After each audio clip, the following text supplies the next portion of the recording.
सीतारामचंद्र भगवान की, हनुमान जी महाराज की जय। गौरी शंकर भगवान की जय। गोस्वामी तुलसीदास महाराज की जय। सत्य सनातन धर्म की।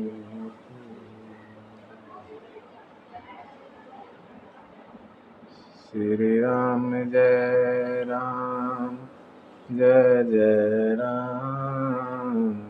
श्री राम जय राम, जय जय राम।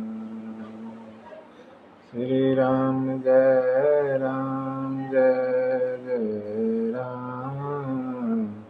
श्री राम जय राम, जय जय राम। श्री राम जय राम, जय जय राम।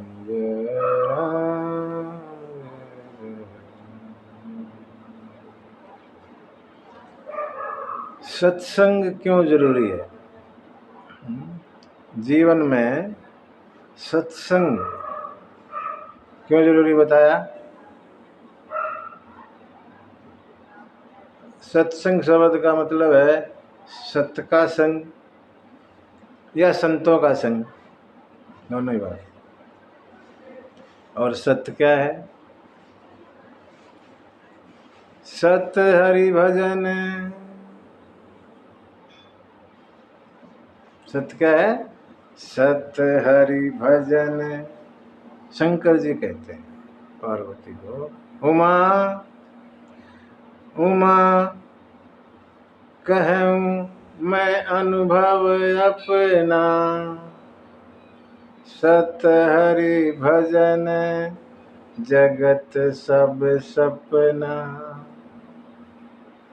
सत्य कोई चीज है, भगवान का भजन, ये जगत सब सपना है। ठीक है, अगर यहाँ कोई चीज सत्य है तो भगवान का भजन है। संतों का संग भी कह देते हैं।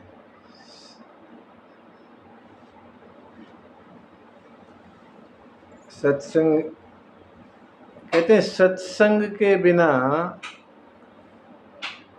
विवेक नहीं आता।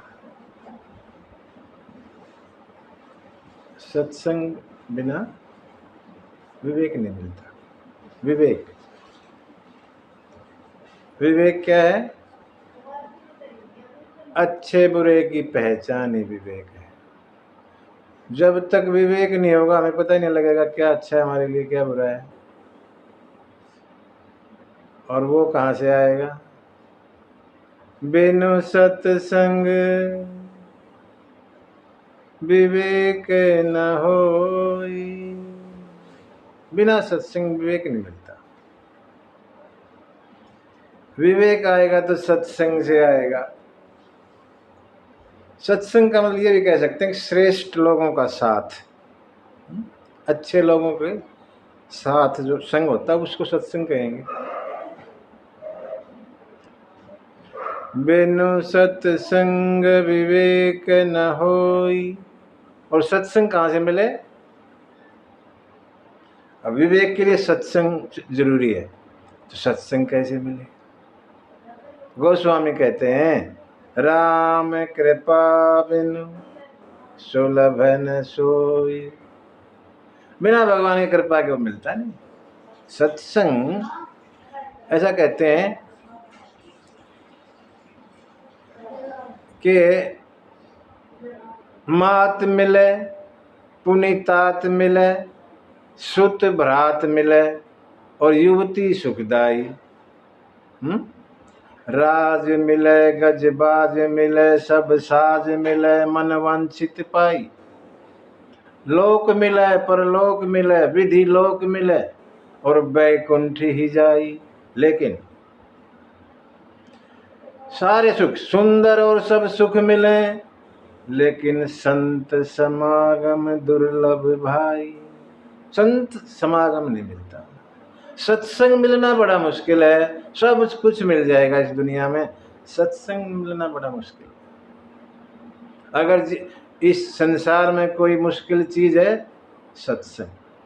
सब कुछ मिलेगा आपको, राजपाट, ऐश और आराम सब कुछ मिलेगा, लेकिन सत्संग मिलेगा।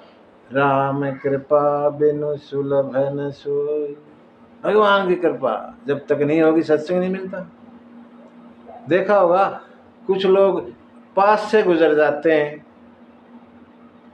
जहां सत्संग हो रहा है उसके बगल से, और कोई दूर से भी आके शामिल हो जाएगा। नजदीक वाले पे कृपा नहीं है, दूर वाले पे कृपा, वो भागा भागा है। हमें जीवन में कहते हैं जलचर, थलचर, नभचर, तीनों तरह के प्राणी। कोई जल में रह रहा है, कोई थल में, कोई नभ में। जितने भी जड़ चेतन जितने भी जीव है ना, उनको मति कीरति गति भूति भलाई, बुद्धि उनको, उनकी गति, कीर्ति उनका यश, उनका बड़प्पन, भलाई, जो कुछ भी मिला है, जब भी मिला है सत्संग से मिला है, और कोई साधन ही नहीं। जिसको भी जीवन में बड़ाई मिलती है, अपयश यश मिलता है, कोई गति मिलती है, अच्छी गति मिलती है, कीर्ति मिलती है, एक ही चीज है सत्संग, उससे मिला है। उसने किया होगा कभी सत्संग, मिला नहीं तो नहीं।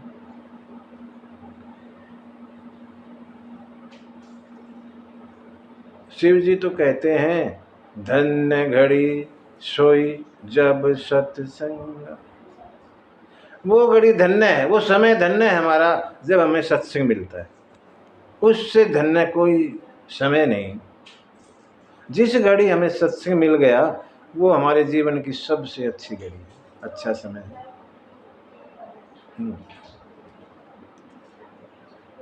और ये भी कहा काकभुसुंडी गरुड़ जी को बताते हैं। गरुड़ जी ने प्रश्न किए काकभुसुंडी से 7, उनमें ये भी एक प्रश्न है कि सबसे बड़ा दुख कौन सा और सबसे बड़ा सुख कौन सा। तो सुख के बारे में कहते हैं संत मिलन सम सुख जग नाहि। संतों से मिलने के बराबर कोई सुख नहीं है। और दरिद्र सम, दरिद्र माने यहाँ पैसे की दरिद्रता नहीं है, निर्धन मतलब निर्धनता पैसे की नहीं, भजन की निर्धनता। जिसके जीवन में भजन नहीं उस जैसा कोई दुखी नहीं। दुख सुख का यही बताया। ये धन ऐश्वर्य ये दुख सुख में नहीं लिए गए। गरीब वो जिसके जीवन में भजन ना हो, वो गरीब, वही दुखी। और सुखी वो जिसका संतों से मिलन होता रहता है, समागम चलता रहता है। एक और सत्संग से और क्या होगा, बिनु सत्संग न हरि कथा। बिना सत्संग की कथा नहीं मिलेगी। जब तक सत्संग नहीं करोगे भगवान की कथा नहीं मिलेगी। बिनु सत्संग न हरि कथा। और जब तक हरि कथा नहीं मिलेगी, भगवान की कथा नहीं मिलेगी, मोह दूर नहीं होता। जो मोह है, मोह कहा गया है मोह सब व्याधिन कर मूला। जितनी भी व्याधियां है ना, बीमारी की जड़, वो मोह है, ऐसा कहा गया। और मोह कैसे दूर होगा, बिनु सत्संग न हरि कथा और ते ही बिन मोहन भाग। जब तक भगवान की कथा नहीं मिलेगी मोह नहीं जाएगा। और जब तक मोह नहीं जाएगा, मोह गए बिन राम पद होई न दृढ़ अनुराग। जब तक मोह नहीं जाएगा भगवान से प्रेम नहीं होगा। ये कड़ी है, लिंक। जैसे चेन होगी ना, पहले सत्संग करो, सत्संग करोगे तो कथा, भगवान की कथा मिलेगी, कथा मिलेगी तो आपका मोह चला जाएगा, और जैसे ही मोह गया भगवान से प्रेम हो गया। भगवान से प्रेम करने का साधन बता दिया, और कोई चारा नहीं, और कोई तरीका नहीं भगवान से प्रेम करने का, ये एक तरीका। वो धन्य हैं, वो उनके भाग अच्छे हैं जिनको सत्संग मिलता है जीवन में। ठीक है ना? इसीलिए सत्संग करते रहो। कोई कहते हैं सत्संग कर लेंगे, अभी तो उम्र है ना, अभी तो खिलाने खाने की उम्र है, अभी सत्संग में कहाँ घुसेड़ रहे हो। जैसे वो ब्रह्मा जी से मिलकर आया हो, मैं तो अभी तो जीऊँगा, अभी तो 50-100 साल और जीऊँगा। जैसे वो लिखवा के मिल के आया, भाई तेरी उम्र इतनी है, तू ठाठ से रह। उसको जैसे हम अपनी उम्र का पता है, मैं बूढ़ा हूँगा और तब सत्संग करूँगा। जरूरी है कि अब तक पहले ही ओम नमः शिवाय हो जाए और बिना सत्संग के जीवन चला जाएगा। जरूरी तो नहीं ना कि हम 70 के जी होके मरे, 80 के होके मरे, ऐसा तो कोई जरूरी है, हमें पता ही नहीं। तो शुरू कर दो, शुरू कर दो। हाँ? संत गाते हैं, सत्संग करो जवानी में, बुढ़ापा किसने देखा है। सत्संग करो जवानी में, बुढ़ापा किसने देखा है। कैसे? कान हुए बेकार, कथा सुनने को लाचार। बुढ़ापे में सो बीमारी सुनाई ना देगा। कान हुए बेकार, कथा सुनने को लाचार। इसलिए कथा भी सुनो जवानी में, बुढ़ापा किसने देखा है। कीर्तन करो जवानी में, बुढ़ापा किसने देखा है। आंखें हुई बेकार, दर्शन करने को लाचार। आंखें हुई बेकार, दर्शन करने को लाचार। दर्शन करो जवानी में, बुढ़ापा किसने देखा है।